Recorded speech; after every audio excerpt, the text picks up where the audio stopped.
इंसान कहता है कि मेरे पास पैसे आए तो मैं कुछ करूं, और पैसा है कि कहता है अरे इंसान तू कुछ कर तो सही, तभी तो मैं तेरे पास आऊं।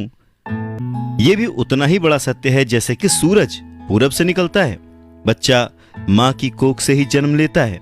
वैसे ही पैसे को सही ढंग से अगर समझा ना जाए, संभाला ना जाए, तो वो बहुत सारे दुख देता है।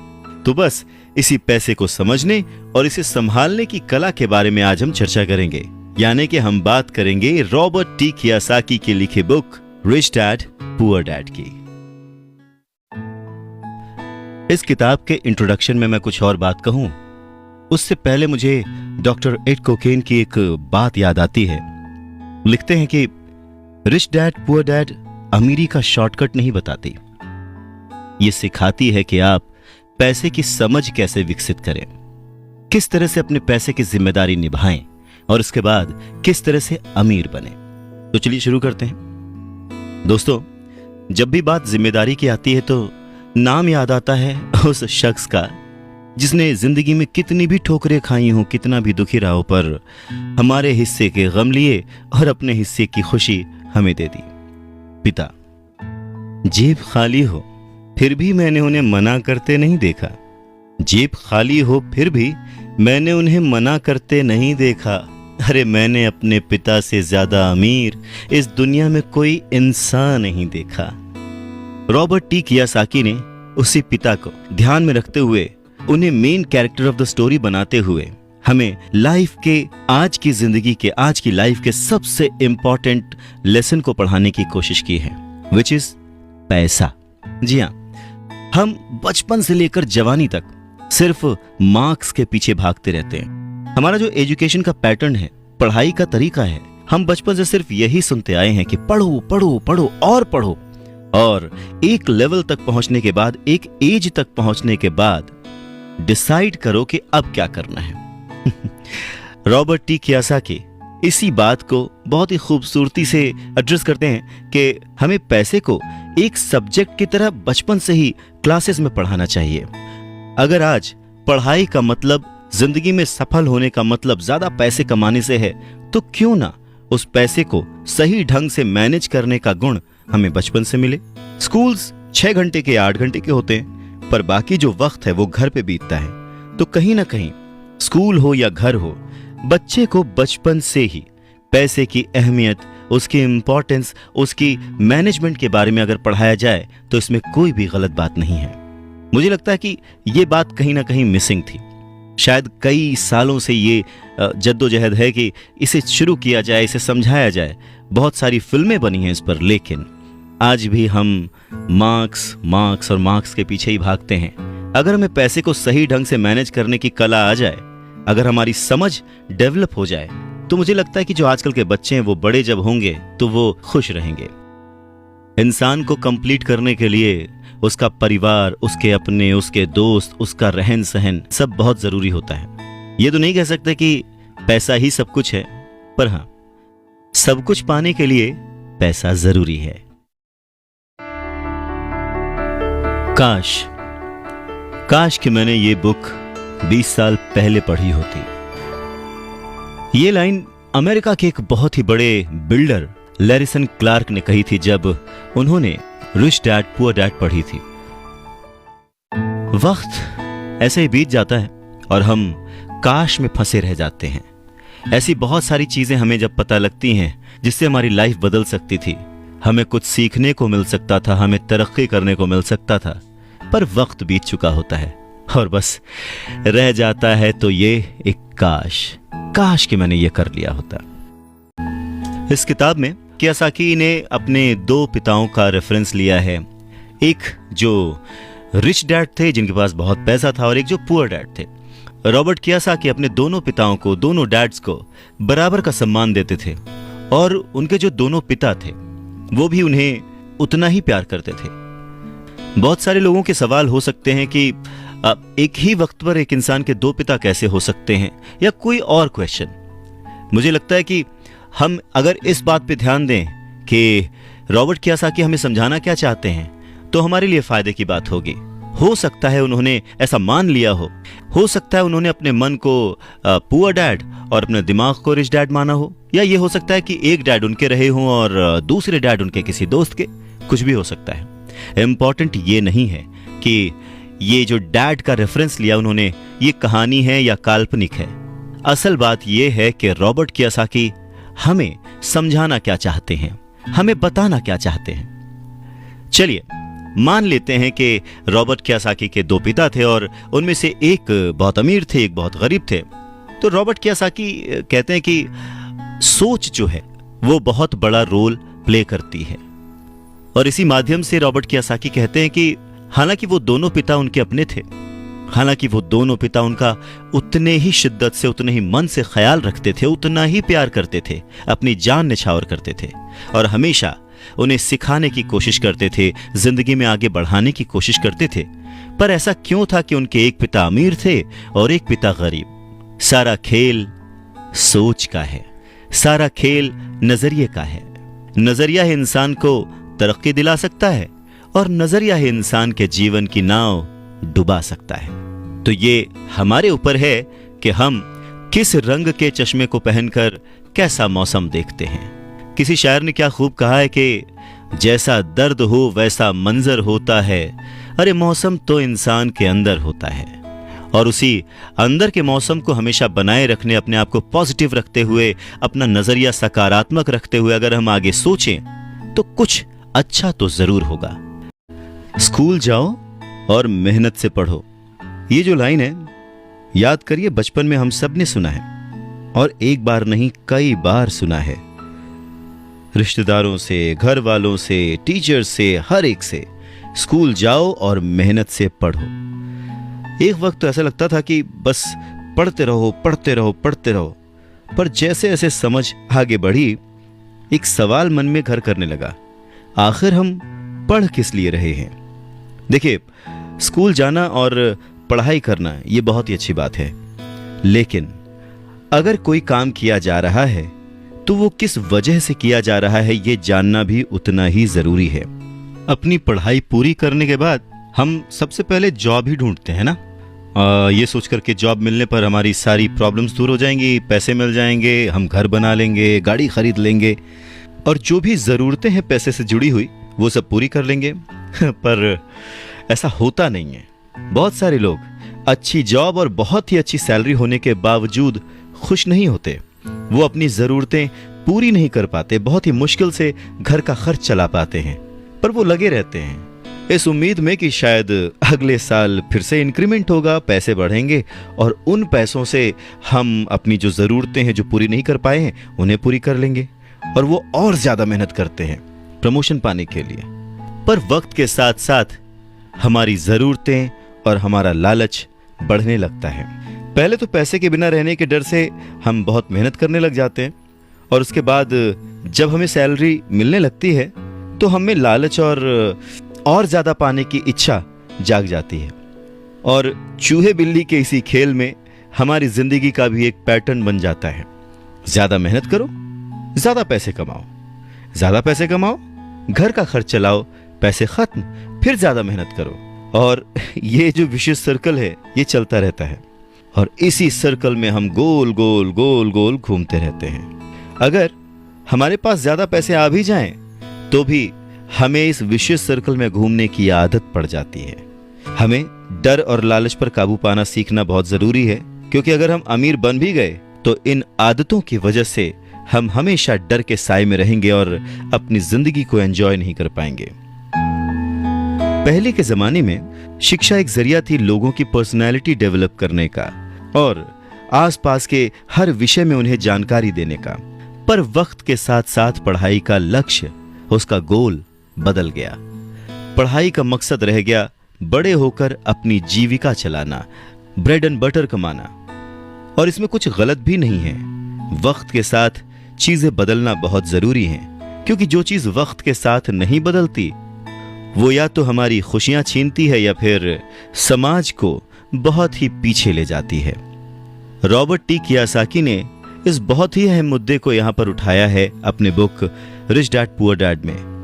क्या खूब कहा है कि बचपन से ही अगर हम बच्चे को मनी को एज अ सब्जेक्ट बच्चों को पढ़ाना शुरू करें, उन्हें यह समझाना शुरू करें कि उसे कैसे मैनेज किया जाए, तो बड़े होने पर बच्चों की बहुत सारी प्रॉब्लम्स अपने आप ही सॉल्व हो जाएंगी। बच्चा खुद उन्हें सॉल्व करने की क्षमता रखेगा।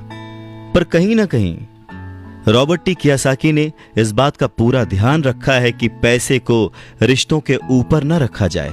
तभी तो उन्होंने इस विषय को रिश्तों के माध्यम से ही समझाने की कोशिश की है। रॉबर्ट टी कियोसाकी के पहले जो डैडी थे वो हमेशा ये कहते थे कि मैं इसे कैसे खरीद सकता हूं। वहीं जो उसके दूसरे डैडी थे वो कहते थे मैं इसे क्यों नहीं खरीद सकता हूं। दोनों की सोच में अंतर था, दोनों के शब्दों में अंतर था। यानी कि जिसे हम जिंदगी में पाना चाहते हैं, जिसे संभालना चाहते हैं, जैसे कि पैसा, तो उसके बारे में अगर बचपन से जाना जाए तो क्या यह सही नहीं होगा? आज जिस तरह से पढ़ाई की जाती है, बच्चा ग्रेजुएट होकर सोचता है कि अब मैं कौन सी नौकरी करूंगा। क्या यह सही नहीं है कि थोड़ा और पहले से बच्चे को इस विषय के बारे में और अच्छे से और डीपली पढ़ाया जाए, समझाया जाए? ये तो वही बात हो गई, जाना था जापान, पहुंच गए चीन। यानी कमाना था पैसे, पर जब तक इसकी समझ आई तब तक बहुत देर हो चुकी थी। यानी कि हमें सबसे पहले यह समझने की जरूरत है कि हम खुद एक्सेप्ट करें कि हम इसे कैसे पा सकते हैं, इसे कैसे संभाल सकते हैं, और वही सही शिक्षा हम अपने आने वाली पीढ़ी को भी दे सकते हैं।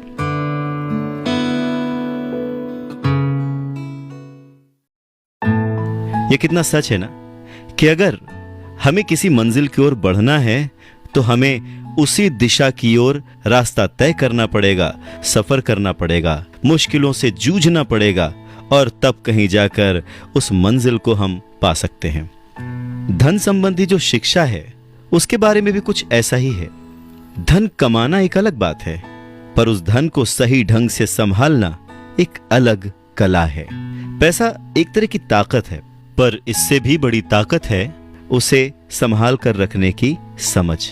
पैसा तो आता और जाता रहता है, पर अगर आप ये जानते हैं कि पैसा किस तरह से काम करता है तो आप ज्यादा ताकतवर हो जाते हैं और आप दौलत कमाना शुरू भी कर देते हैं। देखिए, केवल सकारात्मक सोच से ही समस्या हल नहीं होती है। हाँ, ये जरूर है कि सकारात्मक सोच आपको उस दिशा की ओर बढ़ने की हिम्मत देती है। देखिए ना, ज्यादातर लोग स्कूल में पढ़ते हैं और वहां पर वो कभी ये नहीं सीख पाते कि पैसा काम किस तरह से करता है। इसीलिए वो पैसे के लिए काम करने में अपनी पूरी जिंदगी बर्बाद कर देते हैं। रॉबर्ट टी कियोसाकी कहते हैं कि उनकी ये पैसे से जुड़ी हुई शिक्षा, वित्तीय शिक्षा, जब वो केवल 9 साल के थे तभी शुरू हो गई थी। पर सबसे जरूरी बात यह थी कि उन्होंने जो पहला कदम उठाया था, ये निर्णय लिया था कि उन्हें किसकी बात सुननी है, अपने पुअर डैड की, जो कि बहुत ही पढ़े लिखे हैं पर पैसे को अहमियत नहीं देते, या फिर रिच डैड की बात, जो कि उन्हें उतना ही प्यार करते थे जितना कि उनके पुअर डैड। पर उन्होंने पैसे को कभी छोटा नहीं समझा, और क्योंकि रॉबर्ट टी कियोसाकी सिर्फ 9 साल के थे तो उनके रिच डैड ने बहुत ही आसान शब्दों में उन्हें वो लेसन्स पढ़ाए, पैसों के बारे में वो लेसन्स सिखाए। जी हाँ, हम किससे सीख रहे हैं, किसकी बात मान रहे हैं और किसे अपना मार्गदर्शक चुन रहे हैं, ये बहुत जरूरी है।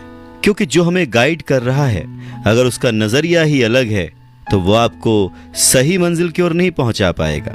रॉबर्ट टी कियोसाकी के दोनों ही डैड्स, रिच डैड और पुअर डैड, उन्हें उतना ही प्यार करते थे, पर सिर्फ नजरिए की वजह से रॉबर्ट टी कियोसाकी ने अपने रिच डैड की बात सुनना प्रेफर किया।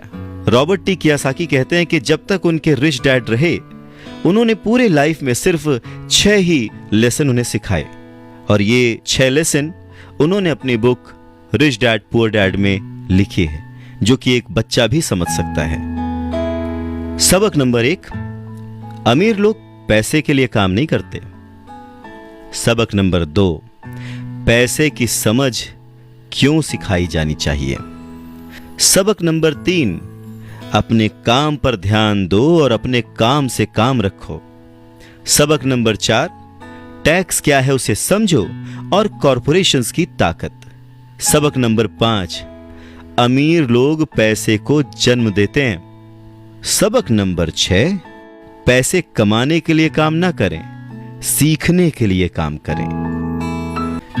ये समझने की कोशिश कर रहे हैं कि आखिर अमीर और अमीर कैसे होता जाता है।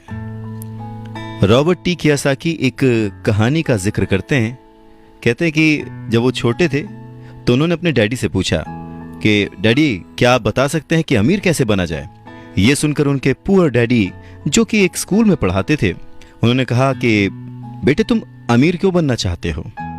इस पर कियोसाकी कहते हैं कि कुछ बच्चों ने और उनके पेरेंट्स ने उन्हें गरीब कहा। यह सुनकर उनके पुअर डैड सोच में पड़ जाते हैं और फिर उसके बाद उनसे कहते हैं, देखो, अगर तुम अमीर बनना चाहते हो तो तुम्हें पैसे बनाना सीखना चाहिए। इस पर कियोसाकी ने अपने डैड से पूछा, मैं पैसे बनाना किस तरह से सीख सकता हूं? तो डैड ने जवाब दिया, अपने दिमाग से। और उसके बाद वो अपना चश्मा पहनकर अपना अखबार पढ़ने लग गए, जिसका मतलब ये था कि अब इससे ज्यादा मुझसे और कोई सवाल मत पूछना, क्योंकि मुझे इसके बारे में कुछ नहीं पता। इस बात को कियोसाकी पूरी रात सोचते रहे और अगली सुबह अपने सबसे अच्छे और करीबी दोस्त माइक को अपनी ये बात बताई। उन्होंने माइक से पूछा कि क्या वो ये पैसे बनाने वाले काम में उनके बिजनेस पार्टनर बनेंगे। माइक ने उनसे पूछा, ठीक है, मैं तुम्हारे साथ हूं, पर तुम पैसा कैसे कमाओगे और हमें क्या करना चाहिए? इस पर कियोसाकी ने ठीक वही जवाब जो उनके पिता ने उन्हें दिया था, उनके डैड ने उन्हें दिया था, बता दिया कि भाई मुझे नहीं पता, लेकिन फिर भी क्या तुम इस काम में मेरे पार्टनर बनना चाहते हो? और फिर दोनों दोस्तों ने एक दूसरे का साथ दिया, बिजनेस पार्टनरशिप पक्की हो गई। कुछ दिन बीते, दिमाग दौड़ाया गया और आखिरकार उनका स्कूल जाना सफल रहा। स्कूल की क्लास में उन्होंने कुछ ऐसा पढ़ा था जिसे सोचकर कियोसाकी को लगा कि बस पैसा बनाने का फॉर्मूला तो मिल गया। और बस उसी आइडिया को फॉलो करते करते कियोसाकी और माइक ने ढेर सारा कच्चा माल इकट्ठा कर लिया, बहुत मेहनत की और अपने डैड की गैराज में उन्होंने कुछ सिक्के बनाए। और जब उनके डैड ने उन्हें देखा तो उन्होंने पूछा कि तुम क्या कर रहे हो? तब कियोसाकी का जवाब था, जैसा आपने कहा था, पैसे बना रहा हूं। तब उनके जो पुअर डैड थे उन्होंने कियोसाकी को कहा कि आओ, मुझे तुमसे बात करनी है। कियोसाकी और माइक वहां सीढ़ियों पर बैठ गए, साथ में कियोसाकी के डैड और माइक के डैड जो कि रिश थे वो भी बैठ गए। यहां पे मैं आपको बताना चाहता हूं कि इस पूरी कहानी में जो कियोसाकी ने अपने रिश डैड को रेफर किया है वो दरअसल माइक के पिता थे। और फिर बच्चों की इस हरकत को देखकर कियोसाकी के पुअर डैड ने अपनी बात को और डिटेल में समझाया और अपनी बात को करेक्ट किया। पहली बार उन्होंने बच्चों को बताया कि गैर कानूनी क्या होता है। बच्चों को लगा कि जो उन्होंने किया वो सही था, पर जब उन्होंने जाना कि ये अलाउड नहीं है, सिक्के छापना अलाउड नहीं है, उसके पीछे कई तरीके होते हैं, कानूनी, गैर कानूनी, ये सब बातें जब बच्चों ने समझी तो उनका मुंह उतर गया। फिर उन्होंने पूछा, तो फिर हम अमीर कैसे बन सकते हैं? तब कियोसाकी के डैड ने उनसे कहा कि अगर तुम्हें सच में अमीर बनना है, रिच बनना है, तो तुम मुझसे नहीं, माइक के डैड से पूछो। कियोसाकी ने अपने डैड से कहा, पर आप क्यों नहीं बता सकते? हम गरीब क्यों हैं? कियोसाकी के पुअर डैड ने कहा, क्योंकि मैं एक टीचर हूं और मैंने पैसे कमाने की राह नहीं चुनी है। पैसे कमाने के लिए तुम्हें माइक के डैड से ही पूछना पड़ेगा। क्या खूबसूरत बात समझाई है कियोसाकी ने कि अगर हमें कोई पर्टिकुलर गोल अचीव करना है, कोई लक्ष्य प्राप्त करना है, तो हमें रास्ता भी सही चुनना होगा, मार्गदर्शक भी सही चुनना होगा। कहते हैं कि सफल होने के लिए मेहनत करना बहुत जरूरी है। मेहनत तो एक मजदूर भी करता है, पर सफलता पाने के लिए, सक्सेस पाने के लिए सही दिशा में सही स्ट्रैटेजी के साथ मेहनत करने से ही सक्सेस हासिल होती है। अमीर बनना है तो कम समय में डिसीजन लेना सीखो। रॉबर्ट टी कियोसाकी के पुअर डैड ने उन्हें कहा कि उन्हें उनके फ्रेंड माइक के डैड से पूछना चाहिए कि पैसे कैसे कमाए जाते हैं, सक्सेसफुल कैसे हुआ जाता है।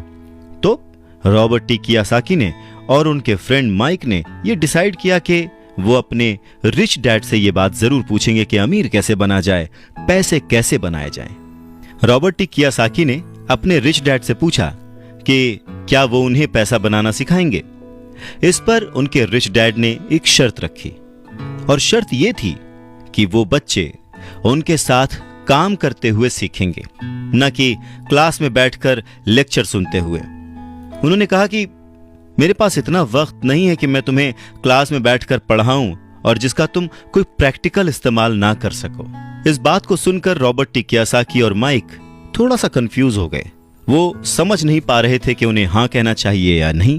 उन बच्चों की कंफ्यूजन देखकर उनके डैड ने उनसे कहा, अगर जिंदगी में सक्सेस पाना चाहते हो, सफल होना चाहते हो, तो कम समय लेकर डिसाइड करना सीखो, जल्द से जल्द डिसीजन लेना सीखो। उन्होंने जल्दबाजी करने को नहीं कहा, पर हाँ, जितना कम समय हो सके उतने कम समय में सही निर्णय लेने की कला जिसको आती है वो जिंदगी में हमेशा आगे जाता है। यही उनकी सीख थी। और फिर बच्चों ने डिसाइड किया कि वो खेल छोड़कर सीखने का विकल्प चुनेंगे, काम करने का विकल्प चुनेंगे, ताकि उन्हें यह समझ में आ सके कि पैसे कैसे कमाए जा सकते हैं। बस फिर क्या था, बच्चे अगले ही दिन अपने रिच डैड के पास पहुंच गए। उनके रिच डैड ने उन बच्चों को एक शॉप पर सफाई का काम दिया। अब क्योंकि उस वक्त एसी और इस तरह की चीजें ज्यादा चलन में नहीं थी, तो दरवाजे मोस्टली खुले ही रहते थे, जिसकी वजह से सामान पर धूल जमी रहती थी और इस काम के उन्हें 30 सेंट मिलते थे। इस तरह से उन्हें एकदम भी पैसे नहीं बचते थे। वो परेशान रहते थे और एक दिन उन्होंने माइक से कहा कि मैं अब काम नहीं करूंगा, या तो वो मेरी तनख्वाह बढ़ाएं या फिर मैं काम छोड़ रहा हूं। उसके बाद 9 साल के रॉबर्ट टी कियोसाकी और उनका दोस्त माइक उनके रिच डैड से मिलने पहुंचे। रिच डैड के सामने बैठते ही माइक बुरी तरह से रो पड़े और उन्होंने कहा, डैड, आपने कहा था कि अगर मैं आपके लिए काम करूंगा तो आप मुझे पैसा कमाना सिखाएंगे। अपनी तरफ से मैंने पूरी तरह से, पूरी ईमानदारी से काम किया है, कड़ी मेहनत की है।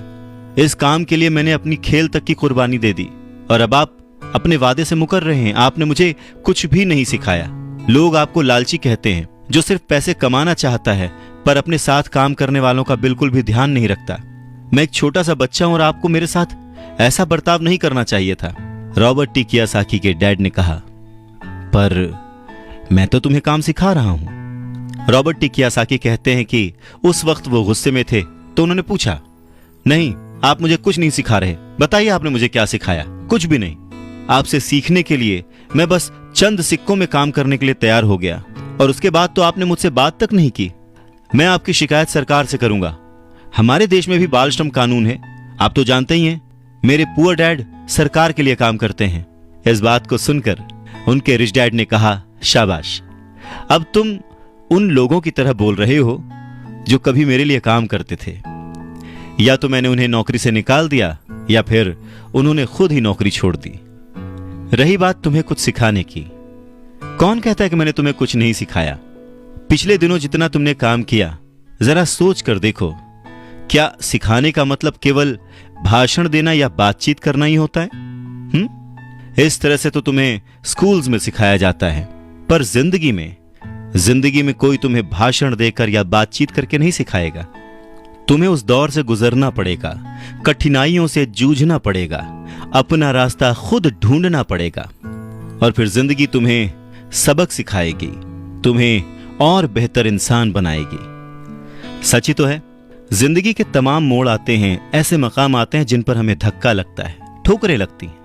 हम उस वक्त परेशान होते हैं कि हमारे साथ ऐसा क्यों हो रहा है, पर अगर ध्यान से देखा जाए तो जिंदगी उस झटके के जरिए हमें कह रही होती है कि जाग जाओ, मैं तुम्हें कुछ सिखाना चाहती हूं। पर 9 साल के रॉबर्ट टी कियोसाकी को ये बड़ी बड़ी बातें समझ नहीं आईं। तब उनके रिच डैड ने एक बार फिर से कहना शुरू किया, अगर जिंदगी तुम्हें कोई सबक सिखाए तो तुम्हें उससे सीखना चाहिए, क्योंकि अगर तुम उससे वो सबक नहीं सीखते तो पूरी जिंदगी, तुम्हारी ये जिंदगी लगातार तुम्हें धक्के देती रहेगी। अपनी जॉब में रहते हुए तुम अगर उसकी मुसीबतों से सबक लोगे, सीखोगे, तो तुम एक समझदार, अमीर और सुखी इंसान बन सकते हो। पर अगर तुम ये नहीं सीखते तो जिंदगी भर अपनी प्रॉब्लम्स के लिए अपनी नौकरी, कम सैलरी या फिर अपने बॉस को कोसते रहोगे और हमेशा उम्मीद करते रहोगे कि कोई और आए, तुम्हारी सैलरी बढ़ाए और तुम्हें सुख दे, जो कि पॉसिबल नहीं है। तो उनके रिच डैड ने उन्हें 10 सेंट हर घंटे की जॉब पर रखा। 10 सेंट बहुत ही कम होते हैं रॉबर्ट टी कियोसाकी ने वो जॉब छोड़ दी और अपने रिच डैड के पास गए और गुस्से में उनसे कहा कि मैं इतने कम पैसे पे काम नहीं कर सकता। ये बात सुनकर उनके रिच डैड ने कहा, मुझे खुशी है कि तुम 10 सेंट पर काम करने के लिए असंतुष्ट हो। अगर तुम गुस्सा होकर मेरे पास नहीं आते तो मैं कभी भी तुम्हें पैसा बनाने की कला नहीं सिखाता। इस बात से यह साबित होता है कि तुम पैसा कमाना सीखना चाहते हो। रॉबर्ट टी कियोसाकी अपने डैड की बात बहुत ध्यान से सुन रहे थे। उनके डैड ने कहना जारी रखा, तुम्हें पता है कि गरीबी पैसों की नहीं, मन की होती है। इंसान पूरी जिंदगी डरते डरते सिर्फ पैसे के लिए ही काम करता रहता है। मैं कभी नहीं कहूंगा कि तुम पैसे के लिए काम करो। तुम्हें ऐसा काम करना चाहिए कि तुम्हारा पैसा तुम्हारे लिए काम करे। लोग कहते हैं कि मैं समस्या की जड़ हूं, मैं उन्हें कम पैसे देता हूं, पर सच तो यह है कि लोग उसी वेतन में काम करते रहना चाहते हैं। वो अपने आप से नहीं पूछते कि वो क्यों उतने कम पैसे में काम कर रहे हैं। पर अगर वो लोग या तुम इसी तरीके से सोचते रहे कि समस्या की जड़ मैं हूं, तो जिंदगी भर न वो लोग कुछ सीख पाएंगे न तुम कुछ सीख पाओगे। आसान क्या है, मुझे बदलना या फिर खुद को बदलना और अपने आप को इस लायक बनाना कि आप उससे अच्छा काम सीख पाएं। अगर तुम पैसे के लिए काम करना सीखना चाहते हो तो स्कूल में ही रहो। यह सीखने के लिए उससे बढ़िया जगह कोई और है नहीं।